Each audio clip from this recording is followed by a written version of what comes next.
It's the Task Management and Time Blocking Podcast, episode 16. If you're interested in using online calendars, you may have seen ads for the auto scheduler called Motion.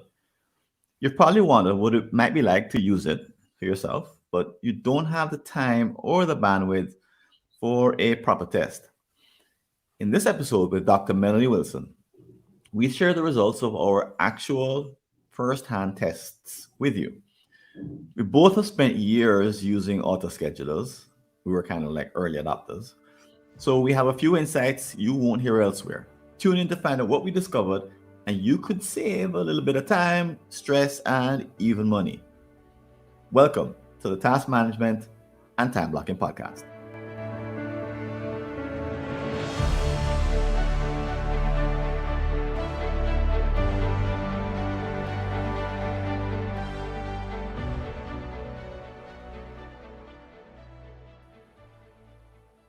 So, welcome back. And as you see, I have brought up Dr. Melanie Wilson, and in a moment, I'm going to introduce her. But before I do that, let me just make sure that if you have never visited the Task Management and Time Blocking podcast before, you know what you're in for. So, very quickly, we have a two-part or a three-part format where in the first part, we describe a problem, sort of talk about how awful it is, basically. Then we go into solutions. The better the analysis that we do up front, the better the solutions we find in the second part. And third part, we focus on implementation. And if we discover something brand new that we've never found before or never seen before, then we have a bell. And I'll bring up the bell and I'll ring it, and you'll hear it, and it'll mean that we discovered something that neither of us found before. So this would probably be a shorter episode. You may not hear a bell. And in that case, I won't penalize us with the buzzer, which is the other half of what we do. But we'll see. But let's start with a story. Norman. So Norman currently uses Google Calendar to do his time blocking, but he recently came across the Motion app in an ad on Facebook. It promises to revolutionize his productivity by automatically scheduling his calendar and making smart recommendations. He wants to give it a try, but he's reluctant. He's a busy person and can't afford to make mistakes in his task management setup just to try a new app. Really? If it doesn't work, he would have a big problem, and he doesn't like the idea of changing a wing on his productivity airplane while he's in flight over the ocean. So when he searches for reviews, he can't find anything in depth that could really help. He decides to pause his curiosity about Motion indefinitely.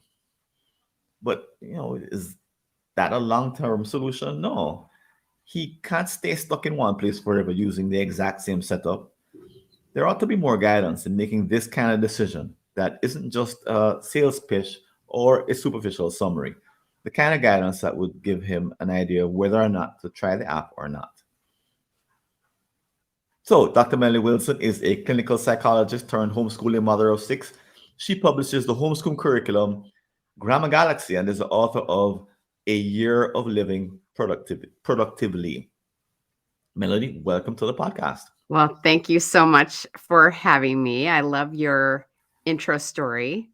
So I'm excited to help him with some guidance on Motion. Great.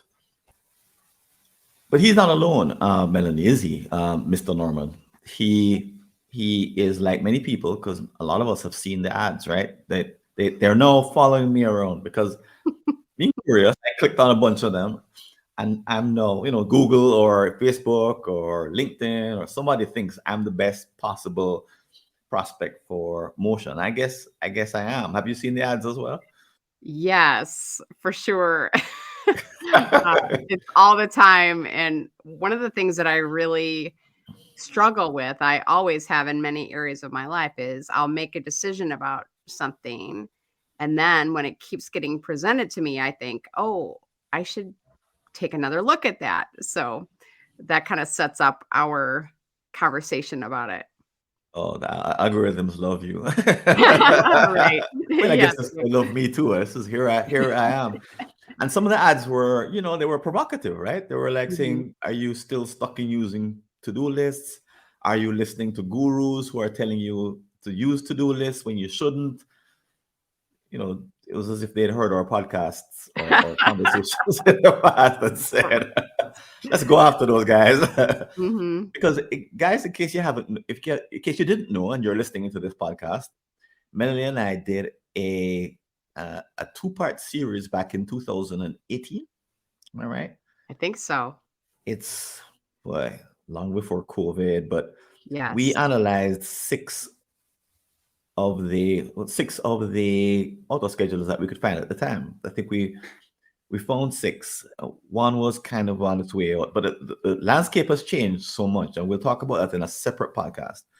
But we did the only analysis I've ever seen of auto schedulers.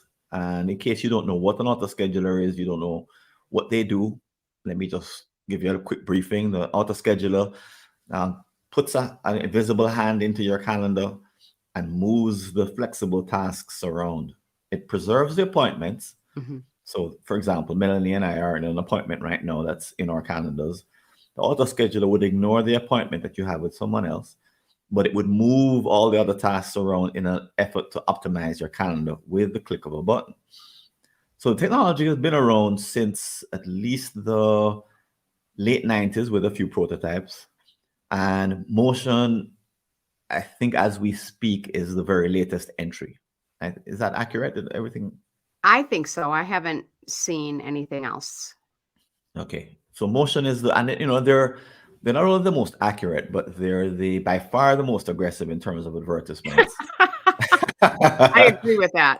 Nobody else is saying the things that they're saying, and they're persistent. So they're spending. There's a spend happening here. They're looking for a return on their investment. No other auto scheduler has promoted this extensively on multiple platforms. So there's a provocative nature of the ads, and there's the volume of the number of ads. So motion has popped up on lots of people's radar, and it has them asking, well, what is an auto scheduler? What are they talking about? Can it really do these things?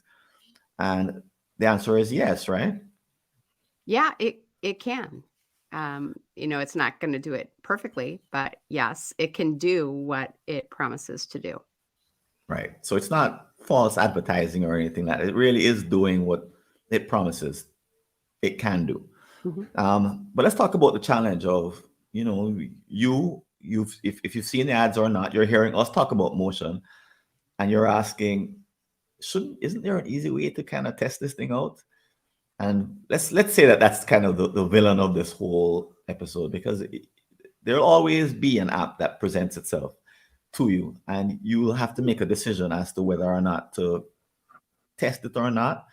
Mhm. And there's some challenges that come with that. So the challenge that you have maybe is that you want to try motion, but you don't want it to disrupt your workflow. Is that accurate, Melanie? Yes, for sure. Why go backward with your time management in order to maybe gain just a little bit of benefit in your process. So I think that's one of the key issues here. Because we have real lives, right? It's not like we're testing this thing for the. I mean, it's fun, right? But we're not testing it for the fun of it. We're looking to gain an actual improvement. But to gain the improvement, you have to actually use it in real life. And I did it. I took the 5 day, what do they call it, the trial? Mhm. You took the 5 day trial as well? Yes, And yes. I did as much as I could in Mhm, terms of learning how to do it in the 5 day, but mhm. it's not the same. Definitely not the same as having it run your life for No. it- no, right? No. And one of the things that you've done, just so that folks know, since doing our review 6, 4, 2, 3, 5 years ago, 4 years ago, it's COVID time, it's hard to keep track. Yeah.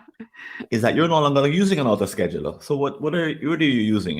Let's tell the I'm truth. I'm not.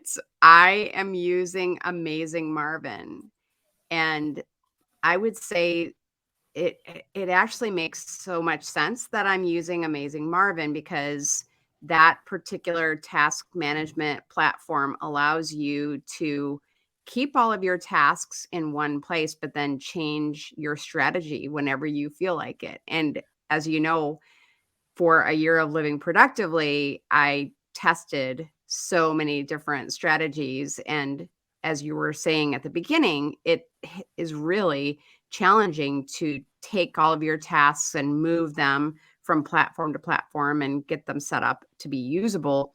And so with Amazing Marvin, I don't have to do that. And we can talk about, what I'm actually doing in Amazing Marvin, which is a little bit funny to me because it's not really anything very fancy. But I noted that it would be nice for me to try an auto scheduling approach within Amazing Marvin, and other people have asked about that in their community, and they don't yet have it available. as an Right. option.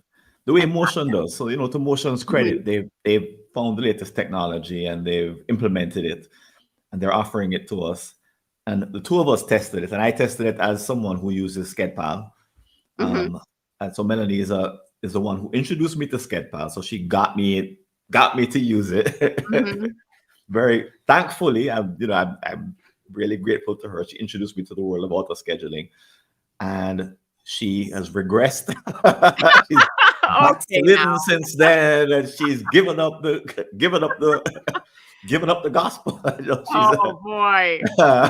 I'm joking, but Yes. but but the switching, she's closer to it than I am. The switching is difficult, and when an app like Motion or any app that promises over and over again in a provocative manner that you should use it because it will change your life, you need to consider it Mhm. because it could be truthful.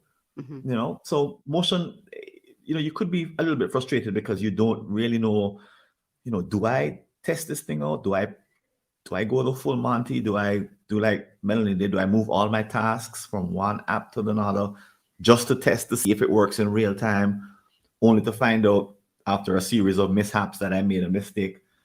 There really should be a better way to do these tests. I don't know that there is. 5 days for me wasn't actually enough. Not enough happened in the 5 days. I Mhm. didn't put my real tasks in motion. I put a couple of fake ones just to see what it would do. Okay. So I don't really know what would happen if I turned it on for real. And 5 days enough for you?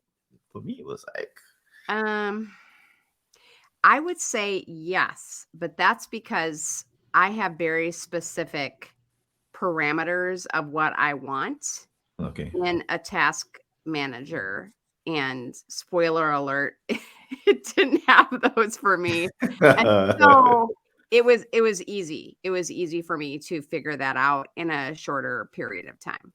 Right, right. So this is an Mhm. expert talking, as opposed to, if you're really just trying it for the first time, you're it could be very different for you. And as you're going through these tests, you also don't want to be the one stuck in an app that is so 1995 when everyone is out in 2023, for example, using things that are mentioned in the motion ads, like machine learning, for example. And it's using AI. Mhm. You don't want to be the one who is kind of stuck in the hinterlands of productivity apps when better one exists. So most people, I think, when they come across this problem, is that they kind of ignore it, and that actually is that healthy. It stops them from really growing, because we wouldn't be where we are right now if we hadn't bitten the bullet and done some kind of switching, testing, and then switching. True. So we want other people to have the benefit of doing that. It's just it, there are ways to do it, and there are probably ways not to do it. But the the thing that makes this different from using, for example, a social media app is, once again, the fact that this is your life. Mm. If you're time blocking, your life is in a calendar. This is not fun. Like, let's go try Netflix. This is not, ooh, TikTok. No, this is a core of your doing everything that matters. This is your job. This is how you earn your money. This is how you pay your bills. This is how you take care of your health. This is how you spend time with your family. These are the meetings that you need to attend to at work. The most important things in your world are being time blocked into your calendar.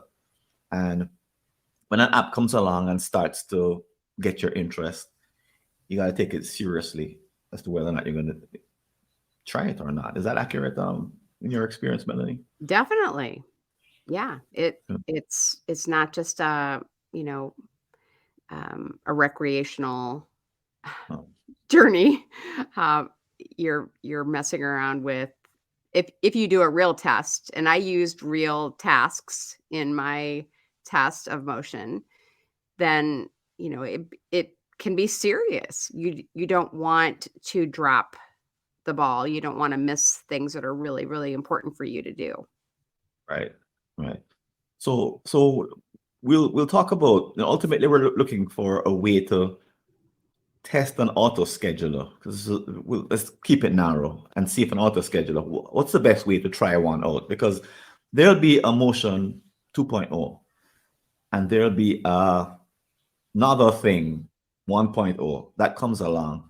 There's going to be an endless stream, because as far as we've seen, there maybe is a new app every year or two, I think, no, every 6 months or so, I think, based on what I'm seeing. They seem to come out every 6 months, a new auto scheduling app.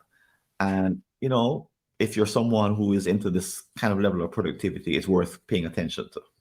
Mhm. All right. So hopefully we can give you some insights that would allow you to uh, approach the question of using a new auto scheduler in the future with some more felicity and less pain and less fear. Okay. So let's talk about motion. So I'm guided by the analysis that we did of auto schedulers, which we'll put in the show notes so that you can see what we did back in 2018, December 15th, according to my URL here I'm looking at. And we looked at a number of facets. But maybe we'll start with an overall assessment. For me, motion felt like the early versions of SkedPal. Like it's cool, it works, and to get it to work, you've got to do a lot of things that the developers, there are problems that an auto scheduler user has that the developers haven't quite discovered or fixed yet as a result. So it Mhm. felt like an early version of auto schedulers. Like when you're doing it when you're creating one for the first time, you tend to, wow, look, it's moving the tasks around. So it focuses on that and Mm. other kinds of features that aren't really core to the auto scheduling experience, Mhm. like scheduling time with someone else. So that's a part of motion. Mm. Mhm. My thought was that's nothing to do with auto scheduling, really. Mhm. That could be done somewhere Mhm. else right now. And I'd prefer if the app just focused on the auto scheduling part, because that part is actually hard enough. And that part's could be developed a whole lot more rather than putting in other things, which kind of, they could be interesting, they could be useful, but they're not essential to the auto scheduling. And I wanted motion just to be an auto scheduler, and a really good auto scheduler, not a beginner auto scheduler. But I could be being harsh, Melanie. What was your No, overall assessment? I absolutely agree with that, and I think the only thing that I saw that I liked that was, something that SkedPal introduced a little further into their development was once Motion reschedules your tasks, it will ask you if everything looks fine or not. And I thought that was a very nice touch that, in other words, it's saying, "Hey, we're not a dictator here. We are your partner. We're working with you." And so I liked that. But otherwise, I would agree with you. Um, Even right from the beginning, there are no time maps, which we talked about with Right. respect to SkedPal. Just And explain what a time map yes, is I very will. briefly. Go ahead. So in other words, I can tell SkedPal that I want to be doing, let's say, writing projects from 8 in the morning until 10 in the morning, Monday through Friday, and then no more. I don't want to do writing projects in the afternoon. And instead, I want to be doing administrative work that's not as, uh, Right. process heavy. Right. And that is so, so important because without that, if I tell Motion, these are all the writing projects that I have coming up, and they're all high priority.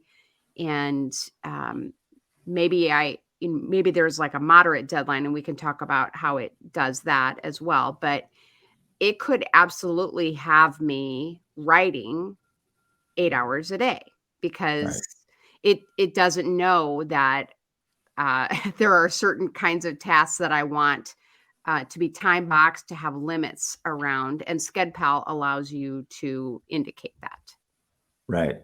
So SkedPal had that as an innovation earlier on, and it's gotten better. Mhm, The idea, the classification of a task to a, because it's a two-stepper. You define the time map, and then you assign a task to that time map because it belongs to a category of task. So Motion allows you to do that per task, but there's no time map behind it that's trying to optimize the shape of your schedule. Um, and I missed that as well, and I couldn't see myself. And it's something I think happens with young or new auto schedulers, is that they don't try to optimize your schedule per se as an entirety. They're trying to optimize tasks. They're thinking more about putting the right task in the right place rather than giving you the entire schedule that you want. That seems to come a little bit later for the ones that we mhm, studied the last time. It seems mhm, to be an objective that evolves over time, but it's not there initially. So they right. don't typically put that capability in there. They're basically telling you, look, tasks organize themselves. It's not amazing, which it is, and it takes you part of the way, but not the entire way. And I think, tell me what you think of this. I think the challenge is that they're trying to, how can I say this? The first problem they face is, how do I schedule in a way that allows the schedule to at least be feasible? Mhm. So they tend to work with, and they tend to show you examples of really small. Well, right, and, I mean, if you have 10 tasks, then you can schedule those yourself. I mean, it's easy. It would be easy to do. The people who need an auto scheduler, they have a lot of competing, um, priority projects and tasks. They don't wanna let the little things fall through the cracks, and they just want someone who knows them like an assistant would and could say, you should get started on X project because it's due at the end of the week. And I know you have other appointments coming up. So I think you should start this morning. And notice how I said, I think you should, not you're gonna do it. Right, We don't want that kind of, authoritarianism in our task scheduler any more than we right, want it in our real relationships. So right, um, I do think Motion is doing a good job with that part. It's right, just, um, you know, these, and I mean, no doubt, it's a daunting task to try to figure out um, a good schedule for someone who is overcommitted. I mean, let's right. be honest. Um, Yes. yeah. More tasks than you can complete in 168 hours, Hmm. the number of hours in a week. Yeah, and you're right. That's the tool. This tool is for those people. So in a way, not optimizing it, but solving the problem of auto scheduling 10 tasks, 20 tasks, 30 tasks.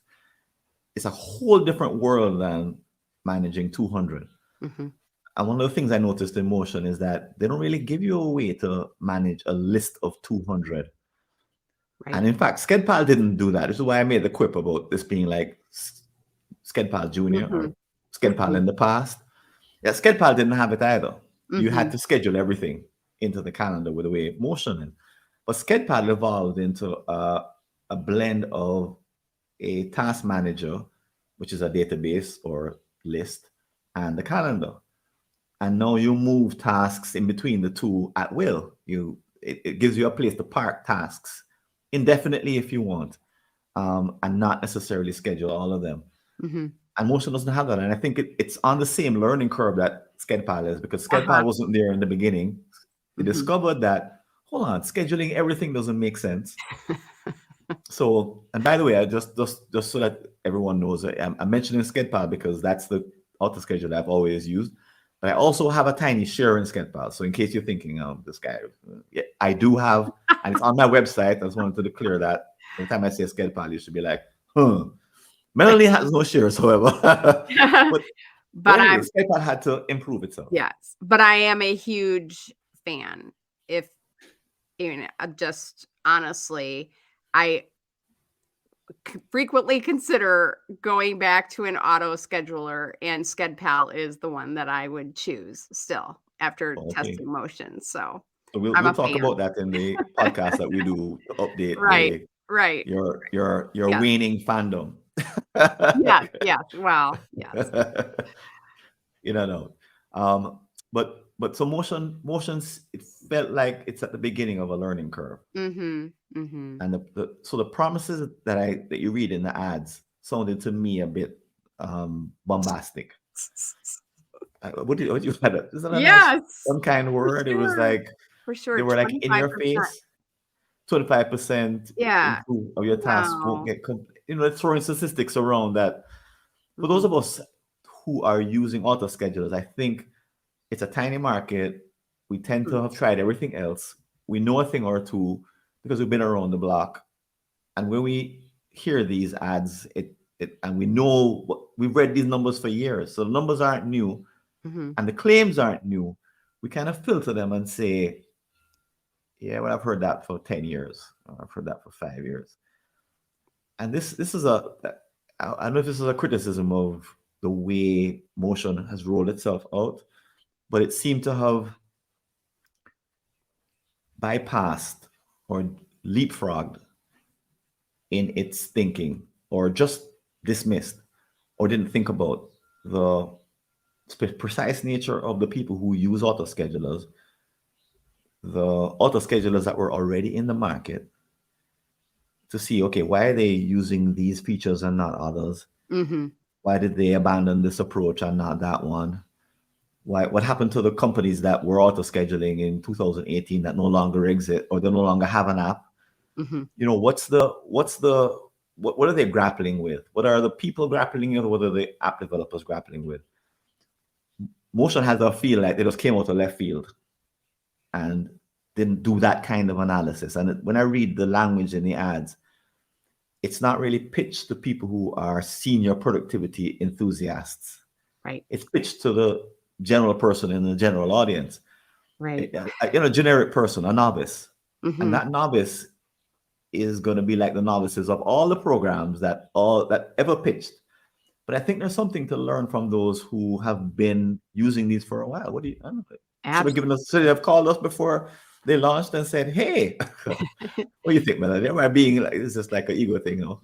No, that's absolutely right. You know, there is really the onboarding for someone who has never used an auto scheduler is pretty sparse, and Right. they have no idea that a very, very unrealistic schedule is gonna be presented to them. Right. I mean, I'm just thinking about, if I gave a schedule like this to my homeschooled kids, if I said, okay, first I want you to do an hour of math because you're behind, you got to do an hour of math, and then I want you to do 2 hours of science experiments, and then, and so on and so on. My kids would just say, forget it. I'm not gonna do my day like that. And it can be that can be your experience if you aren't used to an auto scheduler and how to make it work for your life. Right, right. The kind of gentle, nuanced onboarding that everybody goes through when they pick up an auto scheduler, because it's this animal that behaves in a way that you need to train it Mhm. to Mhm. do what it does for you. And I think we can now safely say, having analyzed a few of them and used them. When did you introduce me to SkedPal? Do you remember? Gosh. I think it was with my second book. I had to rewrite my second book based on our conversation. So that was Oh, 2015. You okay. created That sounds right. you made me have to go rewrite my book because Yeah, right. Well, 2015. if we're talking about the influence on each other, I mean, I may have introduced you to SkedPal, but you were the one you wrote a post for my blog at Oh, the yeah. time Oh, yeah. about using a calendar. And you talked about why, I think the title was something like why busy CEOs and college students, what they Oh, have in yeah. common or something Oh, like that yeah. in terms of their time management. And that article really had me taking a close look at scheduling because I was very resistant to scheduling. I think as many homeschoolers are, we have this idea that hey, we're homeschoolers, we can do what we want when we want to do it. We don't need a schedule. But as I've gotten busier and busier, and Right. every time I've run into a task management quandary in my life, especially my professional life. And I turn to a guru, someone who has really been successful and is very, very good at managing their time. They always use a schedule. They always use a Or schedule. And time blocking using something. yep, yep. And it has convinced me that that is the only way that I'm going to meet my goals and get the important tasks done. So that is my belief. So the influence goes both ways. It's just whether or not you're using an auto scheduler to make that schedule work for you, or whether you're doing it manually, which is more what I'm doing. Right, right. But I think the general idea that, or the principle that we've come across is that as you add lots of tasks, you are going to be pushed into time blocking, and you may be pushed into auto scheduling as well, Right. because you need different tools than people have if they're just managing a task manager or a list. Yes. The lack of discretionary time eventually becomes an issue, and you have to deal with the sequencing Hmm. of activities. Hmm. Um, Hmm. one of the things we noted in our analysis a few years ago was the presence in some auto schedulers of a reschedule button. Now, Motion offers you the chance to reschedule, Hmm. but I didn't. It's because I'm coming from SkedPal, but in SkedPal, I like to follow the sequence of loading up my tasks and then hitting the reschedule button when I'm ready, to not have the power taken away from me. So it felt as if, in Motion, I added the task and then it just gone, it's gone, it's doing its thing. It might ask, do Right. you want to change it? But my thought was, well, why not just ask me before you even do the auto scheduling? Hmm. Because this is a delicate business. And if you have 10 tasks, not so delicate. Hmm. But if you have 100 tasks or 200, you're asking it to do some pretty heavy lifting for you. Right. And because of that, I want to have some control over when you give me that new schedule, not before. Because now you're now the app is now optimizing a schedule that doesn't have the other 30 tasks I need to add in. I'm not ready for that yet. I'm still, so Hmm. it's, Very I good felt point. it kind of like out of sequence. Hmm. Hmm. Like if I have and back to your example of, yeah, you're trying to, in a way, copy the perfect admin assistant, right? Hmm.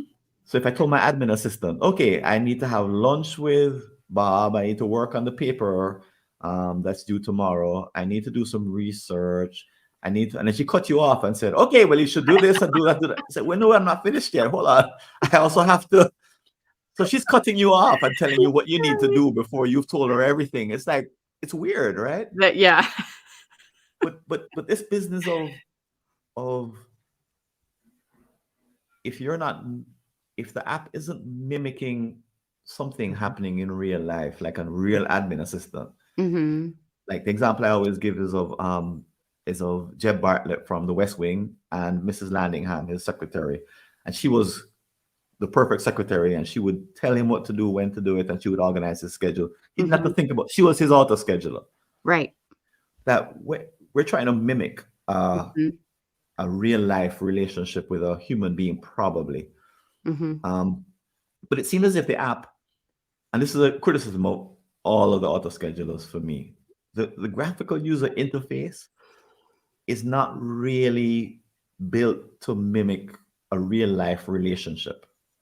It's more like I'm interacting with an app, like I'm working with Google Calendar, than it is I'm working with Mrs. Landingham. What do you think of that analogy Yes. or the Yes. notion? That's absolutely the case. So, a person would know, well, I can't put these two really, heavy mental resource tasks back to back for her with no break. Um, but we would have to say, hey, this is going to be really, concentrated creative work. I'm going to need a break after this task after an hour and a half. And, I don't even think that there is a way in any auto scheduler Mhm. to kind of code that in and to say, hey, maybe task by task at times, like I'm going to need a, a break after this Right. one. You, Um, you can or program in buffer times, but yeah, that's for all tasks. or how about a reward, because this is Mhm. gonna be when I get my taxes done, You yeah, need a I reward. I wanna celebrate. I don't wanna do something else, turn right around and do something else. And so, we have discussed before how, I mean, with SkedPal too, this was an issue that SkedPal can give you buffer time between Mhm. tasks, which is lovely. But if you are going to be driving to an appointment, for example, you face a challenge of, well, do I make my appointment on my calendar, not the task manager? Do I make the appointment such that the appointment is actually when I'm supposed to leave to get there? And Right. then if I do that, if you have my ADD brain, you go, now when is the appointment though? Right. Is it at 3 o'clock, or did I put it in that I'm driving at 3 o'clock to get there? And I Right. couldn't ever remember. I mean, I'm sure I could have created a rule that, I'm always going to make it for the drive time, or vice versa. But so there's that. Or if I don't do that, then I have to create a separate task for each appointment, driving to the appointment, returning from the appointment. It's such a pain. And if I had an assistant, I would just say, "Hey, it's going to take me 15 minutes to get there. So just make sure you don't you don't schedule me for anything." Right. I don't know. Well, That's it's one one of of the these issues. kind of nuanced behaviors that motion is trying to capture these behaviors in software, which is like any auto scheduler is a very difficult task to do. Mhm. And it started along and it's gotten some of the behaviors, like the part where you move the tasks around in your calendar. Mhm. It's gotten that part. Mhm. But to make it work, what I hear you saying is that there are other subtleties that can totally throw that off Mhm. if they're not taken into account. Right. And I imagine that's where the motion people are going, and all auto schedulers are going. They're just not Right. there, not there yet. So Right. we don't Because want to discourage the motion guys, right? no, no, I don't want to discourage them. But here's the problem. We know, if you've done any experimenting or reading in productivity like we have, you know that if you don't trust a system, that's the kiss of death. You're going to stop using it. And so if Motion or any other auto scheduler starts planning tasks right up to my appointment times and not giving me that buffer, then I'm just going to ignore it. I'm just going to say, yeah. So motion doesn't even know what it's talking about. And, Right. I'll just do it. And so then if I'm just going to do it and if I'm just going to figure it out, then why am I using motion at all? Right. Right. If you're left having to figure out too much, right, you just bypass it. Hmm. Yeah. All right. Anything else we want to cover about motion, Doc? So, well, can I give some suggestions for improvement? Ooh. So the guys at motion are no like bristling, right? No. Okay, go ahead. Okay. So number one, it's a black background on their iPhone app. I have an iPhone, obviously, and on their desktop app. I don't like it. I find it's hard on me, like just with my eyesight. It's not very clear. I would change that immediately, or at least give an option Give the for a option. different background. Hmm. Um, there is no, and SkedPal did not have this either, like a really fast integration between Gmail and task entry. What I Right. like to do is go through my email, and everything that is task associated, I like to just click a button and add it to my task manager. And I there's nothing like that. I believe So, there's an app called Akiflow that I tried that has that. okay. Okay. It makes their specialty is making it seamless to do that. Okay. But Um, different app altogether wouldn't doesn't help us right. in this case. Yeah. Amazing Marvin has a Chrome extension that I use for that purpose. Oh, it does, So, and it does yes. that. Yes. Okay, yeah, there we go. So I Yeah. have the email open. I just click the little check mark, Amazing Martin button. It gives Mm-hmm. me the chance to change the task title if I want, or I can Mm-hmm. just do all of that in my inbox. So that Mm-hmm. would be Great, one for me. great. Um, Or the two, or the two, black sorry. background and the color Yeah. and the Um, Gmail integration. and then um, something that is really a problem for me is that it automatically adds all of the tasks to my main Gmail calendar. They're right there. They are either listed, depending on your setting, they're either listed as a motion task, Yes, period, just saw that. generic, or it will give the exact title. And there is no way to disconnect that. There's no way of Oh, undoing that. I saw them Other show up. I didn't try to get rid of them though. I didn't go the you next can't. step. You You can't. cannot. No. So other task managers that I've seen, they make a separate calendar for you in your account that you can then hide. So you don't have to see all those tasks and that kind of thing. But Right. Motion is treating each of my tasks. And, I mean, there's like, I guess a case to be made for that. It's like, hey, treat these like an appointment, but they're not. um, Right. and so now I have, and I have some short tasks. And so I have this big black, you know, list, this big black blob of tasks on my main calendar. And that is a no-go for me. Um, Right. one thing, I'm just gonna insert it because we kind of got onto the constructive criticism. But one thing that I do like, if I had the calendar set up, if the schedule was set up the way that I wanted, I do kind of like that they have this little pop up.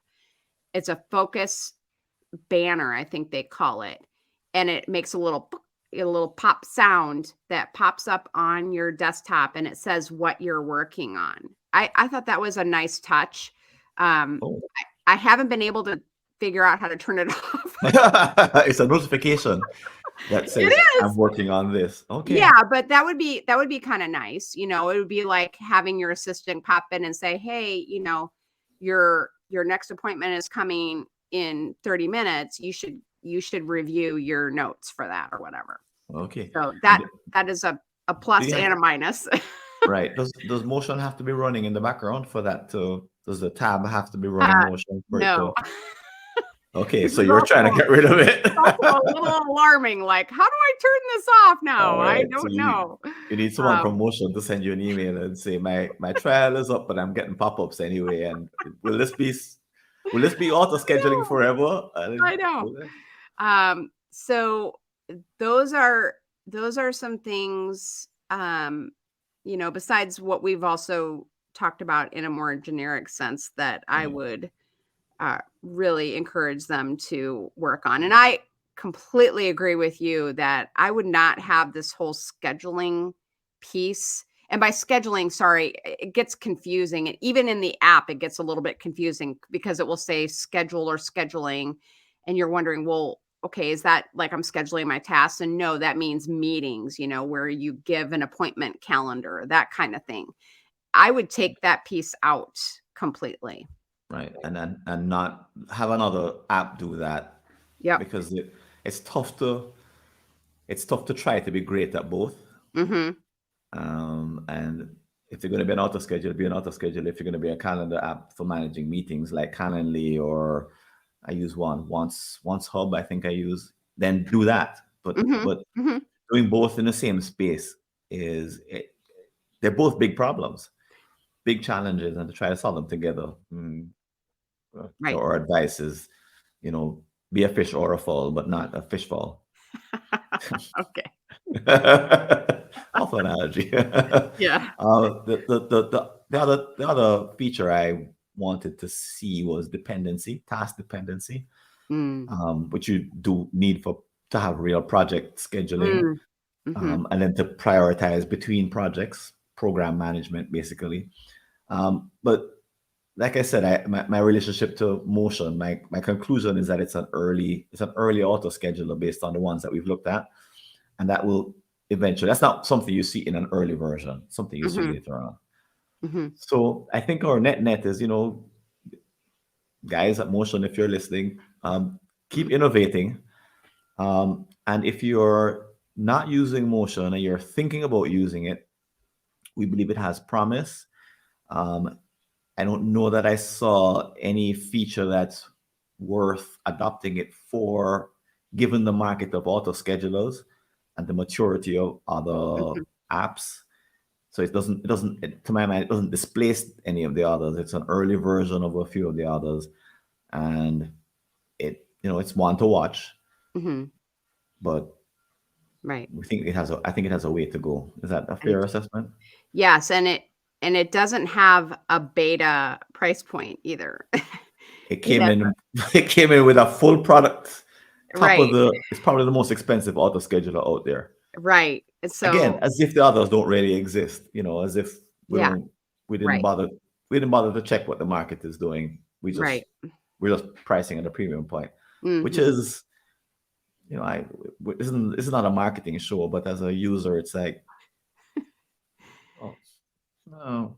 And 5 days to decide whether or not you pay the full price is like, Right, that's no. yes. It so, kind of bringing it back to the beginning, you said was 5 days enough time? For me, it was, but for someone who isn't familiar with auto schedulers, absolutely not. That is not enough time at all. Right, right. It's tough to make a big decision like that based Mhm. on. Hmm. Okay, so Melanie, we're gonna have you back for another chat about auto schedulers in particular, and to revise our list of the best and the worst and what we think of the market on a whole, revising our 2018 analysis. But where can folks get a hold of you when they want to talk to Dr. Mel? Well, I have a website where I sell my book, A Year of Living Productively. It's on my homeschool books website, and that's called fundtolearnbooks.com. And you can find my book there. Of course, it's on Amazon, but you can also, I still have the Psycho with Six, that's the number, the numeral, Psycho with Six at Gmail account. That's my blog where I originally did all of my productivity experiments and posts. And just so you know, if you haven't figured it out, I'm a psychologist with 6 kids, and so that's why that was my blog name. I'm going to be retiring that and making it a part of homeschoolsanity.com, but psychowith6@gmail.com. You can reach me there to ask about any productivity questions.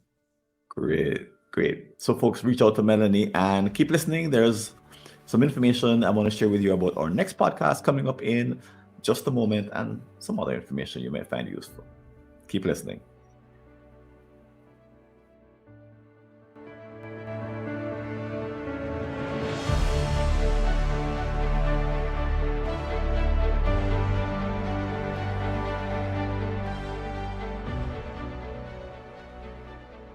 Do you think you can avoid using context for your tasks?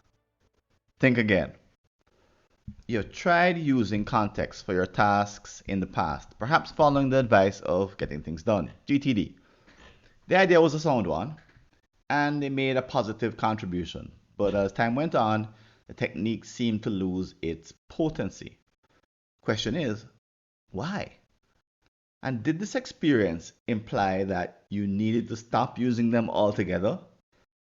This may not make sense because when you applied context to a raw list of tasks in a to-do list, it did make things better. You tried it in the past and it worked. So is the idea a bad one? In this solo episode, we take a deep dive into the research behind context done by us here at Two Time Labs and Schedule U. I'll share some of my latest thinking, which shows why contexts are unavoidable and why you need to move way past the ones suggested by Getting Things Done as published in 2001. And if you want to leave a comment about this episode or any aspect of the work that we're doing here at the Task Management and Time Blocking Podcast, you can go over to www.replytofrancis.info and send me either a message by text or send me a voice message, a voice note. And as you probably know, we have a couple of places that you can interact with other people, talk about this episode. One is at the community, mightytaskers.scheduleu.org, and you'll see the link in the show notes. And the other, of course, is our upcoming Task Management and Time Blocking Summit coming up in March. 2 outstanding opportunities to interact with other people about the ideas that you've heard on this podcast or any of our episodes that are coming up. And if you'd like to support the work we're doing, I invite you to click on the Patreon link below to make a donation. And please don't forget to like our show and recommend it to others on iTunes, Stitcher, Google, or whatever podcast app or service you're using. This is Francis Wade. I'm signing out. I hope to see you on a future episode. And until then, take care and all the best. See you later.